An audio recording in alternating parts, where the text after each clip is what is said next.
जय श्री कृष्ण। राधे राधे। आज चैत्र माह के कृष्ण पक्ष की एकादशी तिथि 25 मार्च और मंगलवार है।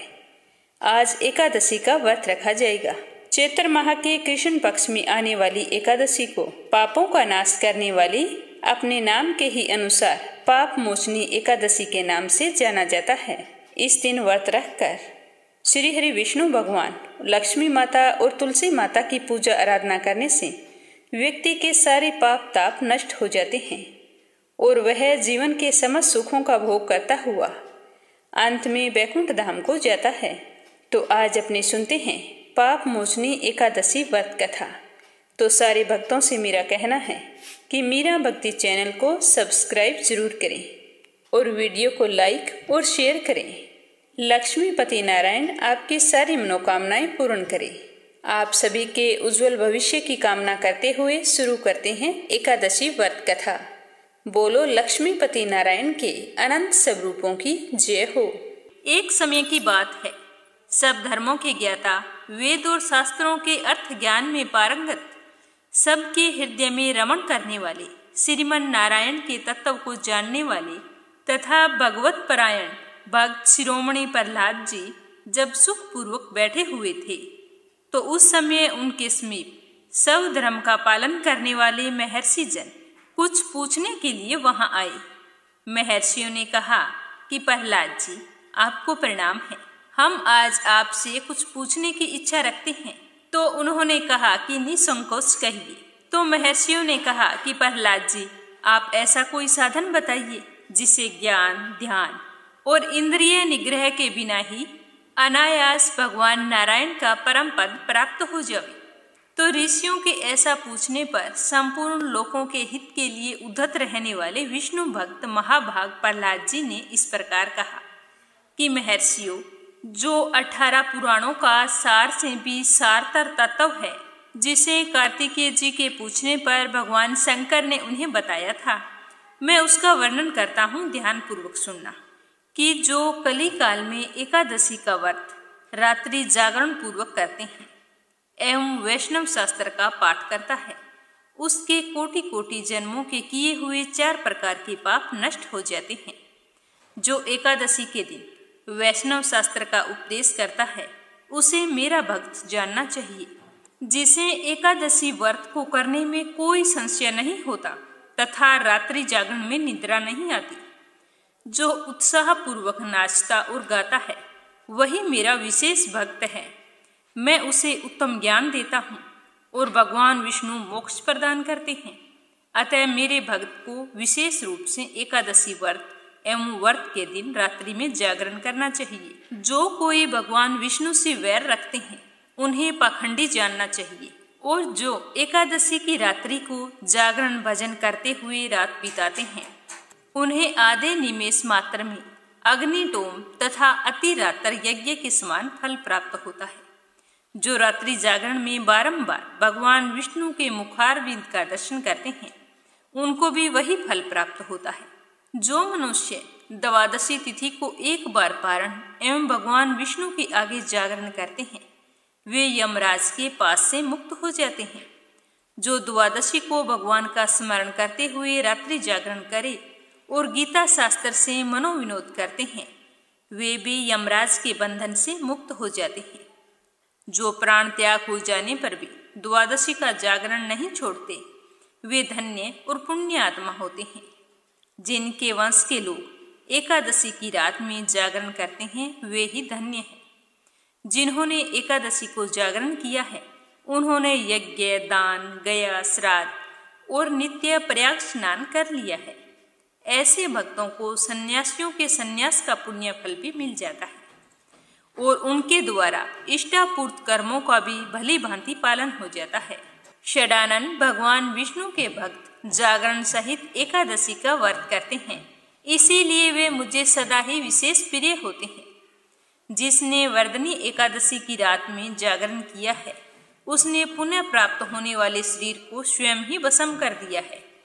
जिसने 30 वर्षा एकादशी को रात्रि में जागरण किया है, वह भगवान विष्णु के स्वरूप में लीन हो जाता है। जिसने हरि प्रबोधनी एकादशी की रात में जागरण किया है, उसके स्थूल सूक्ष्म सभी पाप नष्ट हो जाते हैं। जो द्वादशी की रात में जागरण तथा ताल स्वर के साथ संगीत का आयोजन करता है उसे महान पुण्य की प्राप्ति होती है। जो एकादशी के दिन ऋषियों द्वारा बनाए हुए दिव्य स्त्रोतों से, ऋग्वेद, यजुर्वेद, सामवेद के वैष्णव मंत्रों से, संस्कृत और प्राकृत के अन्य स्त्रोतों से एवं गीत वाद्य आदि के द्वारा भगवान श्री हरि विष्णु को संतुष्ट करता है उसे भगवान विष्णु भी परम आनंद प्रदान करते हैं। जो एकादशी की रात में भगवान विष्णु के आगे वैष्णव भक्तों के समीप गीता और विष्णु सहस्त्र नाम का पाठ करता है वह उस परम धाम में जाता है जहाँ साक्षात भगवान नारायण विराजमान है। पुण्य में भागवत तथा स्कंद पुराण भगवान विष्णु को अत्यंत प्रिय है। मथुरा और वज्र में भगवान विष्णु के बाल चरित्र का वर्णन किया गया है। उसे जो एकादशी की रात में भगवान केशव का पूजन करके पढ़ता है उसका पुण्य कितना है यह मैं भी नहीं जानता, कदाचित भगवान विष्णु ही जानते हों। हे पुत्र, भगवान के समीप गीत, नृत्य तथा स्तोत्र पाठ आदि से जो फल प्राप्त होता है वही कली काल में श्री हरि के समीप जागरण करते समय विष्णु सहस्त्र नाम, गीता तथा श्रीमद् भागवत का पाठ करने से सहस्त्र गुना होकर मिलता है। जो श्री हरि के समीप जागरण करते समय रात में दीपक जलाता है उसका पुण्य 100 कल्पों में भी नष्ट नहीं होता। जो व्रत के साथ रात्रि जागरण में मंजरी सहित तुलसी दल से भक्ति पूर्वक श्री हरि की पूजा करता है उसका पुनः इस संसार में जन्म नहीं होता। स्नान, चंदन, लेप, धूप, दीप, निवेद और तांबूल यह सब जागरण काल में भगवान विष्णु को समर्पित किया जाए तो ऐसा करने से अक्षय पुण्य फलों की प्राप्ति होती है।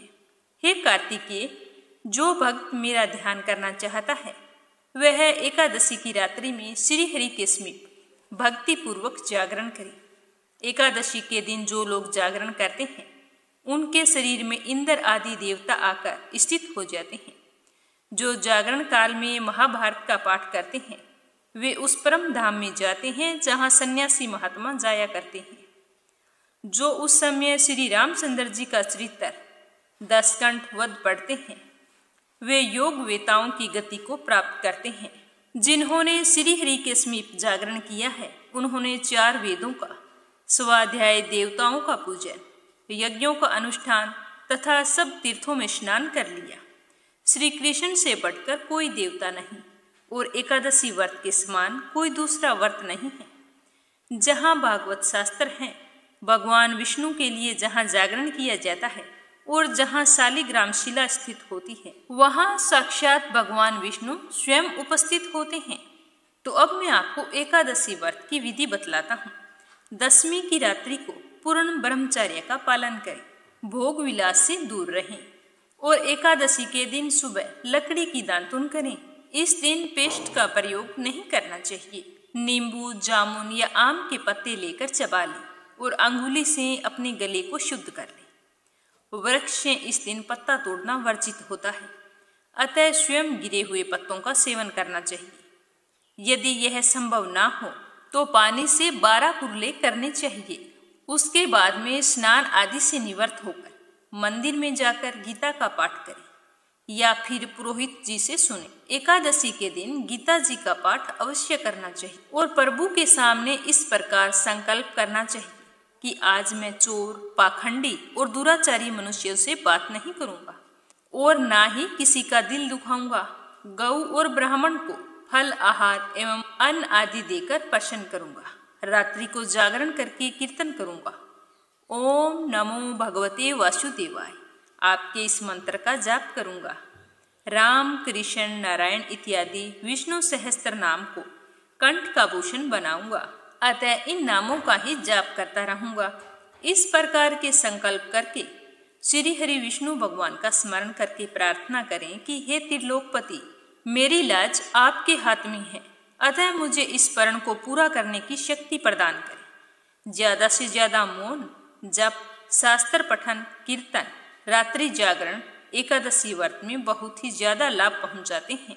इसीलिए इन नियमों का ज्यादा से ज्यादा पालन करना चाहिए। एकादशी के दिन अशुद्ध द्रव्य से बने हुए पेय नहीं पीने चाहिए, जैसे कोल्ड ड्रिंक्स, एसिड आदि डाले हुए तथा डिब्बे बंद फलों का रस भी नहीं पीना चाहिए। और इस दिन अन्न ग्रहण नहीं करना चाहिए। इस दिन आप व्रत रखें या ना रखें, घर का कोई भी सदस्य चावल ना खाएं, इस चीज का विशेष तौर से ध्यान रखना चाहिए। व्रत रखने वाले विष्णु भक्त इस दिन फल या फिर घर पर निकाला हुआ फलों का रस या फिर दूध पीकर रहना विशेष लाभदायक होता है। व्रत के ये 3 दिन होते हैं, दशमी, एकादशी और द्वादशी। इन 3 दिनों में कांसे के बर्तन में मांस, मदिरा, प्याज, लहसुन, मसूर, उड़द, चने, साग, शहद, तेल और अधिक जल का प्रयोग नहीं करना चाहिए। व्रत के पहले दिन यानी कि द्वादशी को और दूसरे दिन यानी कि द्वादशी को हविष्यान्न यानी कि जौ, गेहूं, मूंग, सेंधा नमक, काली मिर्च, शक्कर और गौ का घी, इन चीजों से बना हुआ भोजन एक ही बार ग्रहण करना चाहिए। दशमी के दिन सुबह और द्वादशी के दिन भी सुबह। फल आहारी को गोभी, गाजर, शलजम, पालक, गुलफा का साग इत्यादि सेवन नहीं करना चाहिए। आम, अंगूर, केला, बादाम, पिस्ता इत्यादि अमृत फलों का सेवन करना चाहिए। जुआ खेलना, ज्यादा निद्रा लेना, पान, पराई निंदा करना, चुगली करना, चोरी करना, हिंसा, मैथुन, क्रोध, झूठ, कपट आदि इन सब कुकर्मों से दूर रहना चाहिए और शांत रहना चाहिए। और बैल की पीठ पर बैठकर सवारी नहीं करनी चाहिए। अगर बैलगाड़ी है तो इन दिनों में बैलगाड़ी पर भी नहीं चढ़ना चाहिए। और भूलवश किसी निंदक से बात हो जाती है तो इस दोष को दूर करने के लिए भगवान सूर्य के दर्शन तथा धूप दीप से श्री हरि की पूजा करके क्षमा मांगनी चाहिए। एकादशी के दिन घर में झाड़ू नहीं लगानी चाहिए, इससे चींटी आदि सूक्ष्म जीवों की मृत्यु का भय रहता है। इस दिन बाल भी नहीं कटवाने चाहिए, मधुर भाषा बोलनी चाहिए और ज्यादा नहीं बोलना चाहिए, क्योंकि अधिक बोलने से ना बोलने वाले वचन भी निकल जाते हैं। इस दिन सत्य भाषा का प्रयोग करना चाहिए और कम से कम बोलना चाहिए। इस दिन यथाशक्ति अन्न दान करना चाहिए, किंतु स्वयं किसी का दिया हुआ अन्न कदापि ग्रहण ना करें। प्रत्येक वस्तु प्रभु को भोग लगाकर तथा तुलसी दल छोड़कर ग्रहण करनी चाहिए, क्योंकि एकादशी के दिन श्री हरि विष्णु को तुलसी दल का भोग लगाना जरूरी होता है। इसके बिना हमारा कोई भी भोग पूरा नहीं माना जाता। लेकिन हम स्वयं एकादशी के दिन तुलसी नहीं ले सकते। एकादशी के दिन किसी संबंधी की मृत्यु हो जाती है तो उस दिन व्रत रखकर उसका फल संकल्प करके उस मृतक को दे देना चाहिए। और जब उसकी अस्थियां गंगा जी में प्रवाहित की जाती है तो एकादशी व्रत रखकर उसका फल भी उस प्राणी के निमित्त कर देना चाहिए। प्राणी मात्र को अंतर्यामी का अवतार समझकर किसी से छल कपट नहीं करना चाहिए। अपना अपमान करने या कटु वचन बोलने वाले पर भी भूल कर भी इस दिन हमें क्रोध नहीं करना चाहिए, क्योंकि उसे अपने कर्मों की सजा भगवान देते हैं, तो हम बीच में पड़ने वाले कौन होते हैं, यह सोचकर सदैव चुप रहना चाहिए। संतोष का फल सर्वदा मधुर होता है। मन में सभी के प्रति दया भाव रखना चाहिए। इस विधि से व्रत करने वाला उत्तम फल को प्राप्त करता है। और फिर द्वादशी के दिन श्री हरि विष्णु और तुलसी माता की विधिवत पूजा करके ब्राह्मणों को भोजन कराना चाहिए। भोजन करवाएं तो अपने चेहरे पर मुस्कान रखें और बाद में यथासंभव दान दक्षिणा देकर प्रसन्नचित मन से ब्राह्मणों को विदा करना चाहिए और फिर स्वयं व्रत का पारण करें। द्वादशी को सेवा पूजा की जगह बैठकर मीठे चावलों से व्रत का पारण करना चाहिए। किसी कारणवश अगर आप चावल नहीं बना सकते हैं तो 7 दाने चावल के लेकर उसके 14 टुकड़े करके अपने सिर के पीछे फेंकना चाहिए और साथ ही इस प्रकार प्रार्थना करनी चाहिए कि मेरे 7 जन्मों के शारीरिक, वाचिक और मानसिक पाप नष्ट हुए। यह भावना करके 7 अंजलि जल पिए और फिर 7 दाने चावल के खाकर व्रत का पारण करना चाहिए।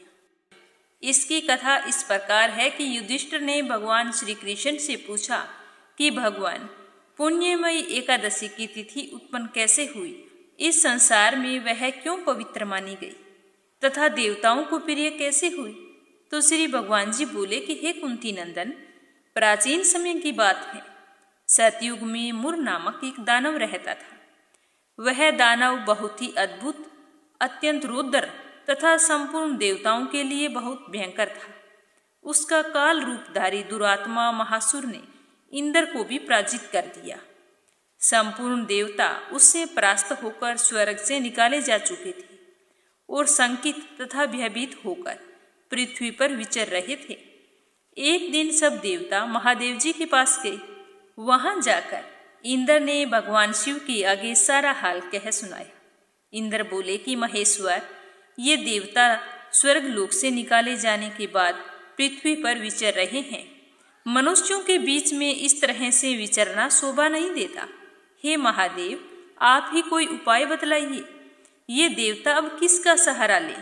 तो महादेव जी ने कहा कि देवराज, जहाँ सबको शरण देने वाले, सबकी रक्षा में तत्पर रहने वाले जगत के स्वामी भगवान गरुड़ ध्वज विराजमान हैं, तुम लोग वहां जाओ, वे ही तुम लोगों की रक्षा करेंगे।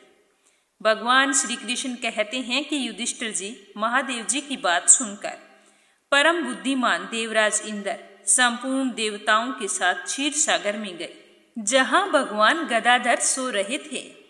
तो इंद्र ने वहां जाकर हाथ जोड़कर उनकी स्तुति की और बोले कि हे देव देवेश्वर, आपको नमस्कार है। देव, आप ही पति, आप ही मति, आप ही हर्ता और आप ही कारण हैं। आप ही सब लोगों की माता और आप ही जगत के पिता हैं। देवता और दानव दोनों ही आपकी वंदना करते हैं। पुंडरीकाक्ष, आप दैत्यों के शत्रु हैं। मधुसूदन, आप हम लोगों की रक्षा कीजिए। हे प्रभु जगन्नाथ, अत्यंत उग्र स्वभाव वाले महाबली मुर नामक दैत्य ने इन संपूर्ण देवताओं को हराकर स्वर्ग से बाहर निकाल दिया है। भगवान, हे देवेश्वर, शरणागत वत्सला, सारे देवता भयभीत होकर आपकी शरण में आए हैं। दानवों का विनाश करने वाले कमल नयन भक्त वत्सल देवेश्वर जनार्दन, हमारी रक्षा कीजिए, रक्षा कीजिए। हे भगवान, शरण में आए हुए देवताओं की सहायता कीजिए। तो इंद्र की बात सुनकर श्री हरि विष्णु भगवान बोले कि देवराज, यह दानव कैसा है, उसका रूप और बल कैसा है, तथा उस दुष्ट के रहने का स्थान कहाँ है? तो इंद्र बोले कि हे देवेश्वर, पूर्व काल में ब्रह्मा जी के वंश में तालजंग नामक एक महान असुर उत्पन्न हुआ था, जो अत्यंत भयंकर है। उसका पुत्र मुरदैत्य के नाम से विख्यात है। वह भी अत्यंत उत्कट, महापराक्रमी और देवताओं के लिए बहुत भयंकर है। चंद्रावती नाम से प्रसिद्ध एक नगरी है, उसी में वह स्थान बनाकर निवास करता है। उस दैत्य ने सारे देवताओं को परास्त करके स्वर्ग लोक से बाहर बिठा दिया है और उसने एक दूसरे ही इंद्र को स्वर्ग के सिंहासन पर बैठाया है। अग्नि, चंद्रमा, सूर्य, वायु तथा वरुण भी उसने दूसरे ही बनाए हैं। हे जनार्दन, मैं सच्ची बात बता रहा हूँ। उसने सब जगह पर दूसरों को नियुक्त कर लिया है। देवताओं को तो उसने प्रत्येक को अपने अपने स्थान से वंचित कर दिया है। तो इंद्र की यह बात सुनकर भगवान श्री हरि विष्णु को बड़ा ही गुस्सा आया। उन्होंने देवताओं को साथ लेकर चंद्रावती नगरी में प्रवेश किया। भगवान गदाधर ने देखा कि दैत्यराज बारंबार गर्जना कर रही हैं और उससे परास्त होकर संपूर्ण देवता दसों दिशाओं में भाग रहे हैं। अब वह दानव भगवान विष्णु को देखकर बोला कि खड़ा रहे, खड़ा रहे। उसके यह ललकार सुनकर भगवान विष्णु के नेत्र क्रोध से लाल हो गए। वे बोले कि अरे दुष्ट दुराचारी दानव, मेरी इन भुजाओं को देख। यह कहकर भगवान श्री हरि विष्णु ने अपने दिव्य बाणों से सामने आए दुष्ट दानवों को मारना शुरू कर दिया। तो दानव भय से भयभीत हो उठे। हे पांडुनंदन, तत्पश्चात श्री हरि विष्णु ने दैत्य सेना पर चक्र का प्रहार किया। तो उस प्रहार से छिन्न भिन्न होकर सैकड़ों योद्धा मौत के मुख में चले गए। इसके बाद भगवान मधुसूदन बद्रिका धाम को चले गए। वहां सिंहावती नाम की एक गुफा थी जो 12 योजन लंबी थी। हे पांडुनंदन, उस गुफा में एक ही दरवाजा था। भगवान विष्णु उसी में सो गए। वह मुर दैत्य भगवान को मार डालने के उद्देश्य से उनके पीछे पीछे तो लगा ही था, तो उसने भी गुफा में प्रवेश कर लिया। वहां भगवान को सोते हुए देखकर उसे बड़ा ही हर्ष हुआ। उसने सोचा कि यह दानवों को भय देने वाला देवता है, इसीलिए कोई संदेह नहीं, आज मैं इसे मार डालूंगा। दानव के इस प्रकार विचार करते ही भगवान विष्णु के शरीर से एक कन्या प्रकट हुई, जो बड़ी ही रूपवती, सौभाग्यशालिनी तथा दिव्य अस्त्र शस्त्रों से सुशोभित थी। वह भगवान श्री हरि विष्णु के तेज के अंश से उत्पन्न हुई थी। उसका बल और पराक्रम महान था। तो दैत्य मूर ने उस कन्या को देखा। कन्या ने युद्ध का विचार करके दानव के साथ युद्ध के लिए याचना की। युद्ध छिड़ गया। कन्या सब प्रकार की युद्ध कला में निपुण थी, लेकिन वह महान असुर उस कन्या के हुंकार मात्र से ही जलकर राख हो गया। दानव के मारे जाने पर भगवान जाग उठे। उन्होंने दानव को धरती पर इस प्रकार निष्प्राण पड़ा देखकर कन्या से पूछा कि मेरा यह शत्रु अत्यंत उग्र और भयंकर था, इसका वध किसने कर दिया? तो वह कन्या बोली कि हे स्वामिन, आपके ही प्रसाद से मैंने इस महादैत्य का वध किया है। तो श्री भगवान जी ने कहा कि कल्याणी, तुम्हारे इस कर्म से तीनों लोकों के मुनि और देवता आनंदित हुए हैं। अतः तुम्हारे मन में जैसी भी इच्छा हो उसके अनुसार मुझसे कोई वर मांग लो। देव दुर्लभ होने पर भी वह वरदान मैं पूरा करूंगा, इसमें कोई संदेह नहीं है, निसंकोच कहो। उस दिन एकादशी तिथि थी। उसने कहा कि हे प्रभु, यदि आप मुझ पर इतना प्रसन्न हैं तो मैं आपकी कृपा से सब तीर्थों में प्रधान, समस्त विघ्नों का नाश करने वाली तथा सब प्रकार की सिद्धि देने वाली देवी हूँ। हे जनार्दन, जो लोग आप में भक्ति रखते हुए आज के दिन उपवास करेंगे उन्हें सब प्रकार की सिद्धि प्राप्त हो। हे माधव, जो लोग उपवास बिना भोजन के अथवा एक वक्त भोजन ग्रहण करके मेरे व्रत का पालन करें, उन्हें आप धन, धर्म और मोक्ष प्रदान करें। परम दयालु भगवान श्री हरि नारायण बोले कि कल्याणी, तुम जो कहती हो वह सब पूर्ण होगा। और आज एकादशी तिथि है तो तुम एकादशी माता के नाम से जानी जाओगी। तो ऐसा वरदान पाकर महाव्रता एकादशी बहुत ही प्रसन्न हुई। दोनों पक्षों की एकादशी समान रूप से कल्याण वाली होती है। इसमें शुक्ल और कृष्ण का भेद कभी नहीं करना चाहिए। यदि उदय काल में थोड़ी सी भी एकादशी, मध्य में पूरी द्वादशी और अंत में किंचित त्रयोदशी हो तो वह त्रिस्पर्शा एकादशी कहलाती है। ऐसी एकादशी भगवान को बहुत ही प्रिय होती है। यदि एक त्रिस्पर्शा एकादशी का उपवास कर लिया जाए तो 1000 एकादशी व्रतों का फल प्राप्त होता है। इस प्रकार द्वादशी में पारण करने पर 1000 गुना फल माना गया है। अष्टमी, एकादशी, षष्ठी, तृतीया और चतुर्दशी ये तिथि पूर्व तिथि से विद्ध हो तो इनमें व्रत नहीं करना चाहिए। परिवर्तनीय तिथि से युक्त होने पर ही इनमें उपवास का विधान है। पहले दिन में और रात में भी एकादशी हो तथा दूसरे दिन केवल प्रातःकाल एक दंड एकादशी भी रहे तो पहली तिथि का परित्याग करके दूसरे दिन की द्वादशी युक्त एकादशी को ही उपवास करना चाहिए। यह विधि मैंने दोनों पक्षों की एकादशी के लिए बताई है। जो मनुष्य एकादशी को उपवास करता है वह वैकुंठ धाम को जाता है, जहाँ साक्षात भगवान गरुड़ ध्वज विराजमान रहते हैं। जो भक्त हर समय एकादशी के महात्म्य का पाठ करता है उसे 1000 गौ दान पुण्य फलों की प्राप्ति होती है। जो कोई भक्त दिन या रात में भक्ति पूर्वक इस महात्म्य को सुनते हैं या पढ़ते हैं वे निसंदेह ब्रह्म हत्या आदि पापों से मुक्त हो जाते हैं। एकादशी के समान पाप नाशक व्रत कोई दूसरा नहीं है। आज मैं तुझे पाप मोचनी एकादशी की कथा सुनाता हूँ, ध्यान पूर्वक सुनना। एक समय की बात है कि पृथ्वीपति राजा मदांता ने लोमेश ऋषि से यही प्रश्न किया था जो तुमने मुझसे आज किया है। अतः जो कुछ भी ऋषि लोमेश ने राजा मदांता को बतलाया वही आज मैं तुम्हें बता रहा हूँ। तुम ध्यान पूर्वक सुनना। एक बार राजा मदांता ने धर्म के ज्ञाता महर्षि लोमेश से पूछा कि हे ऋषि श्रेष्ठ, मनुष्य के पापों का मोचन किस प्रकार संभव है? कृपया करके कोई ऐसा सरल उपाय बताएं जिसके करने से सभी को सहज ही पापों से मुक्ति मिल जाए।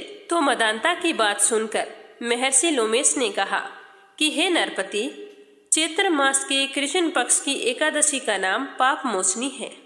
नाम के अनुसार यह समस्त पापों को नाश करने वाली है।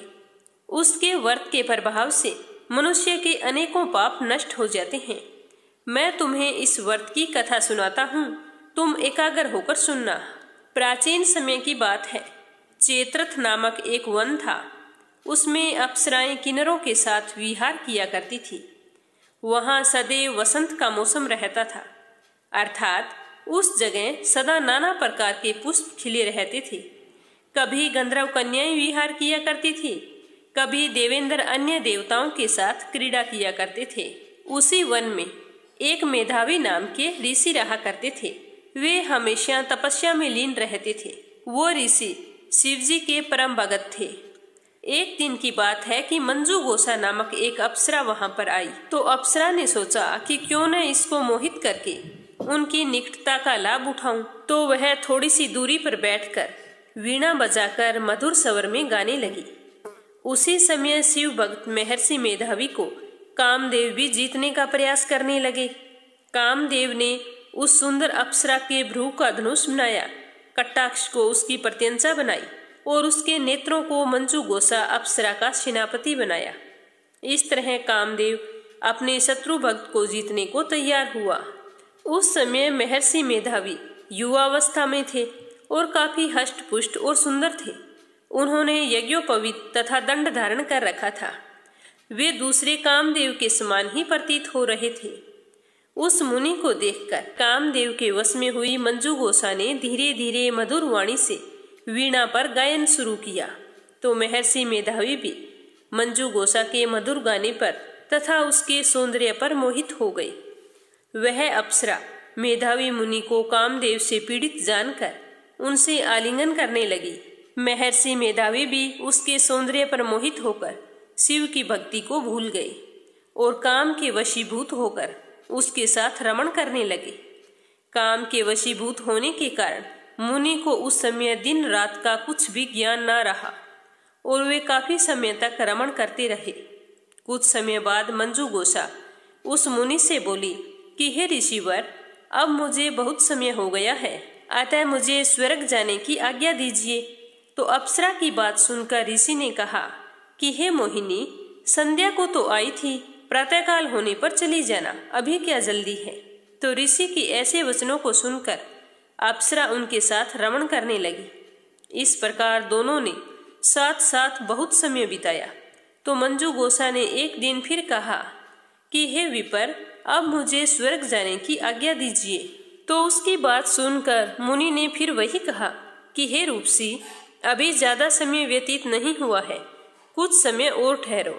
तो मुनि की बात सुनकर अप्सरा ने कहा कि हे ऋषिवर, आपकी रात तो बहुत लंबी है, आप स्वयं ही सोचिए, मुझे आपके पास आए हुए कितना समय हो गया।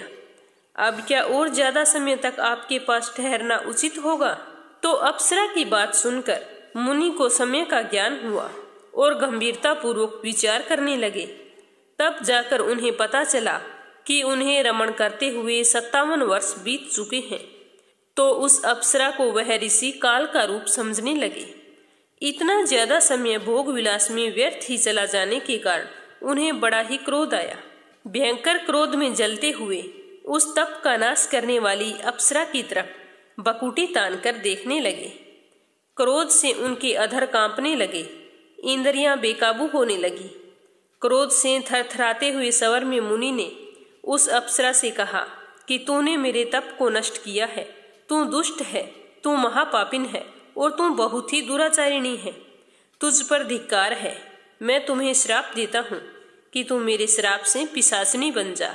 तो मुनि के क्रोध युक्त श्राप से वह अप्सरा पिशाचनी बन गई।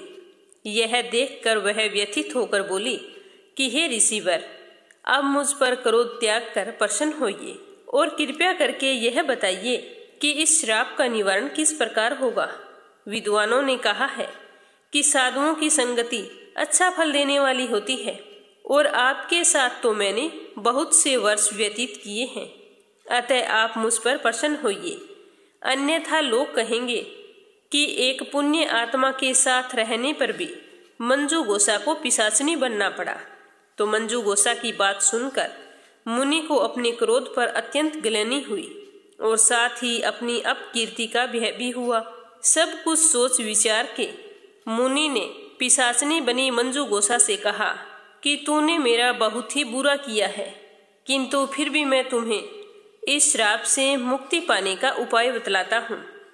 तुम ऐसा करना, चैत्र मास के कृष्ण पक्ष की जो एकादशी आती है उसका नाम पाप मोचनी एकादशी है। उस दिन एकादशी का व्रत करने से तेरी पिशाचनी की देह से मुक्ति हो जाएगी। मंजू गोसा से ऐसा कहकर उसे एकादशी व्रत का सारा विधान समझा दिया और फिर वह अपने पापों का प्रायश्चित करने के लिए अपने पिता च्यवन ऋषि के पास आ गई। तो च्यवन ऋषि ने अपने पुत्र मेधावी को देखकर कहा कि हे पुत्र, ऐसा क्या किया है तूने कि तेरे सभी तप नष्ट हो गए हैं, जिससे तुम्हारा समस्त तेज मलिन हो गया है। तो मेधावी मुनि ने लज्जा से अपना सिर झुकाकर कहा कि हे पिताश्री, मैंने एक अप्सरा से रमण करके बहुत ही बड़ा पाप किया है। इसी पाप के कारण मेरा सारा तेज और मेरे सारे तप नष्ट हो गए हैं। अब आप कृपया करके इस पाप से छूटने का कोई उपाय बतलाइए। तो पुत्र की बात सुनकर च्यवन ऋषि ने कहा कि हे पुत्र, तुम चैत्र माह के कृष्ण पक्ष की पाप मोचनी एकादशी का व्रत पूरे विधि विधान से और श्रद्धा पूर्वक करो। उस व्रत के प्रभाव से तुम्हारे सभी पाप नष्ट हो जाएंगे। तो अपने पिता च्यवन ऋषि के वचनों को सुनकर मेधावी मुनि ने पाप मोचनी एकादशी का व्रत विधि पूर्वक किया। तो उस व्रत के प्रभाव से उनके सभी पाप नष्ट हो गए। उधर मंजू गोसा अप्सरा भी पाप मोचनी एकादशी का उपवास करने से पिशाचनी की देह से छूट गई और पुनः अपना सुंदर रूप धारण करके स्वर्ग लोक को चली गई। इस तरह कथा सुनाते हुए लोमेश मुनि ने कहा कि हे राजन, इस पाप मोचनी एकादशी के प्रभाव से सारे पाप नष्ट हो जाते हैं। इस एकादशी की कथा के सुनने व पढ़ने से 1000 गौ दान करने का फल प्राप्त होता है। इस उपवास के करने से ब्रह्म हत्या करने वाले, सोना चुराने वाले, मद्यपान करने वाले, अगम्य गमन करने वाले आदि भयंकर से भयंकर पाप भी नष्ट हो जाते हैं और अंत में स्वर्ग लोक की प्राप्ति होती है। एक समय की बात है, कार्तिक का महीना चल रहा था। गांव की सारी औरतें तुलसी जी को जल सिंचा करती थी। तो वहां पर एक बुढ़िया भी रोजाना तुलसी में जल सींचने आया करती थी। जब सारी महिलाएं जल सींचकर घर चली जाती तो बुढ़िया तुलसी माता से कहती कि हे तुलसी माता, सत की दाता, मैं बिरलो सिंचूं तेरो, तू कर निधार मेरो। बेटा दे, बहू दे, पीताम्बर की धोती दे, मीठा मीठा ग्रास दे, बैकुंठ में बास दे, 11 के दिन मोत दे, चंदन का काठ दे, अच्छा राज दे, खाने को दाल भात दे और कृष्ण जी का कांधा दे। तो यह सुनकर तुलसी माता तो सूखने लगी। तो तुलसी माता को यूं सूखते हुए देखकर एक दिन भगवान ने पूछा कि हे तुलसी, तुम दिन प्रतिदिन सूखती ही क्यों जा रही हो? तो तुलसी माता कहने लगी कि मेरे मन की मत पूछो। तो भगवान ने कहा कि मैं नहीं पूछूंगा तो कौन पूछेगा? तो तुलसी माता कहने लगी कि यहाँ पर गांव की सारी महिलाएं मुझे जल सींचने आती है। जब सारी चली जाती है तो एक बुढ़िया मुझसे कहती है कि तुलसी माता, मैं बिरलो सिंचूं तेरो, तू कर निधार मेरो। पीताम्बर की धोती दे, बेटे पोतांगो ठाट दे, मीठो मीठो भात दे, 11 दिन मोत दे, कृष्ण जी गो कांदो दे और चंदन गो काट दे। यह सुनकर मैं तो सूखती ही जा रही हूँ कि मैं उसकी सारी मनोकामनाएं पूर्ण कर दूंगी, पर कृष्ण जी का कांधा उसे कहाँ से दूंगी? तो तुलसी जी की बात सुनकर श्री कृष्ण भगवान कहने लगे कि जब वो मरेगी तो मैं कंधा देने आ जाऊंगा। तुम बुढ़िया माई से यह बात कह देना और तुम हरी भरी हो जाओ। तो ऐसा करते करते समय बीतता गया। एक दिन बुढ़िया की मृत्यु हो गई। बुढ़िया के मरने पर सारा गांव इकट्ठा हो गया। उसका अंतिम संस्कार करने के लिए उसे उठाने लगे तो वह बुढ़िया तो इतनी भारी हो गई कि उसकी अर्थी किसी से टस से मस नहीं हो रही थी। तो सारे कहने लगे कि यह तो बड़ी संस्कारी थी, बहुत पूजा पाठ करती थी, ना कोई पाप किया, फिर भी इतनी भारी कैसे हो गई? अब इसका अंतिम संस्कार कैसे करेंगे? इतने में वहां पर एक बूढ़ा ब्राह्मण आया। ब्राह्मण के वेश में स्वयं श्री कृष्ण भगवान थे, वो कहने लगे कि अरे भाई ये भीड़ कैसी है। तो सारे गांव वाले कहने लगे कि क्या बताएं, यहाँ पर एक बुढ़िया की मृत्यु हो गई है और वह इतनी पापिन थी कि उसकी अर्थी भी नहीं उठाई जा रही। आज तो वो बहुत भारी हो गई है। तो भगवान कहने लगे कि मुझे इसके कान में कुछ कहने दो, फिर ये अपने आप हल्की हो जाएगी। तो सारे गांव वाले कहने लगे कि मरे हुए के कान में भी कभी कुछ कहा जाता है, ये तो मर गई है, तुम्हारी बात कैसे सुनेगी। तो एक बुजुर्ग व्यक्ति बोला कि कोई बात नहीं, इसे भी अपने मन की निकाल लो, क्या पता इसकी बात सच हो। तो भगवान बूढ़े ब्राह्मण के भेष में गांव वालों की आज्ञा पाकर बुढ़िया के पास गए और उसके कान में कहा कि माई तू अपने मन की निकाल ले, पीताम्बर की धोती ले, मीठा ग्रास ले, बैकुंठ में वास ले, चटक की चाल ले, चंदन का काठ ले, झालर की झंकार ले, दाल भात और कृष्ण जी का कंधा ले। तो भगवान की यह बात सुनते ही बुढ़िया तो हल्की हो गई और भगवान अकेले ही उसे अपने कंधे पर उठाकर ले गए। तो यह देखकर सारे गांव वाले हैरान हो गए। बुढ़िया को मुक्ति मिल गई और वो बैकुंठ चली गई। हे तुलसी माता, जैसे आपने उस बुढ़िया माई की मुक्ति की, वैसी सभी की करना, सभी को सुख सौभाग्य देना और अंत काल में जिस तरह उसे कांदा दिया हमें भी देना। प्रेम से बोलो तुलसी माता की जय हो। अब अपने सुनेंगे लपसी और तपसी की कहानी। इस कहानी को हर व्रत कथा के बाद में जरूर सुनना चाहिए। इस कथा को सुने बिना हमें हमारे व्रत और पूजा पाठ का पुण्य फल नहीं मिलता है। एक लपसी था, एक तपसी था। तपसी हमेशा भगवान की तपस्या में लीन रहता था। लपसी रोजाना 1.25 सेर की लापसी बनाकर भगवान को भोग लगाकर भोजन कर लिया करता था। एक दिन किसी बात को लेकर उन दोनों में कहा सुनी हो गई और दोनों जोर जोर से लड़ने लगे। तपसी कहने लगा कि मैं तो रोजाना भगवान की तपस्या करता हूँ, इसीलिए मैं बड़ा हूँ। तो लपसी कहने लगा कि मैं रोजाना भगवान को 1.25 सेर की लापसी का भोग लगाता हूँ, इसीलिए मैं बड़ा हूँ। इस तरह कहते हुए वो दोनों जोर जोर से लड़ने लगे। तभी वहां से नारद जी गुजर रहे थे। दोनों को लड़ता हुआ देखकर वहां आ गए और उनसे पूछने लगे कि तुम दोनों लड़ क्यों रहे हो। तो तपसी ने खुद को बड़ा होने का कारण बताया और लपसी ने अपने बड़े होने का कारण बताया और कहने लगे कि अब आप ही हमारा फैसला कर दो। तो नारद जी कहने लगे कि मैं तुम्हारा फैसला तो कर दूंगा, लेकिन कल आऊंगा, तुम दोनों तैयार रहना। दूसरे दिन लपसी और तपसी नहा धोकर अपनी रोजाना की भक्ति करने आई। तो नारद जी वहां पर छुपकर बैठे थे और उन्होंने सोने की एक एक अंगूठी उन दोनों के आगे रख दी। तपसी की नजर जब अंगूठी पर पड़ी तो उसने चुपचाप अंगूठी को उठाया और अपने पैर के नीचे दबा ली। लपसी की नजर उस अंगूठी पर पड़ी, लेकिन उसने ध्यान नहीं दिया। उसने रोजाना की तरह लापसी बनाई और भगवान को भोग लगाया, फिर स्वयं भोजन करने लगा। तो नारद जी उन दोनों के सामने आ गए। तो देखते ही दोनों कहने लगे कि अब बताओ हम में से कौन बड़ा है। तो नारद जी कहने लगे कि लपसी ही बड़ा है। तो यह सुनकर तपसी को बड़ा ही आश्चर्य हुआ और वो कहने लगा कि मैं कितनी कठिन तपस्या करता हूँ, फिर भी आप कह रहे हैं कि लपसी बड़ा है। तो नारद जी ने कहा कि तुम अपने स्थान से खड़े हो जाओ। तो वो खड़ा हुआ तो उसके पैर के नीचे अंगूठी दिखाई पड़ी। तो नारद जी तपसी से कहने लगा कि तपस्या करने के बाद भी तुम्हारी चोरी करने की आदत नहीं गई है, इसीलिए लपसी बड़ा है, क्योंकि मैंने ही तुम दोनों के आगे सोने की एक एक अंगूठी रखी थी।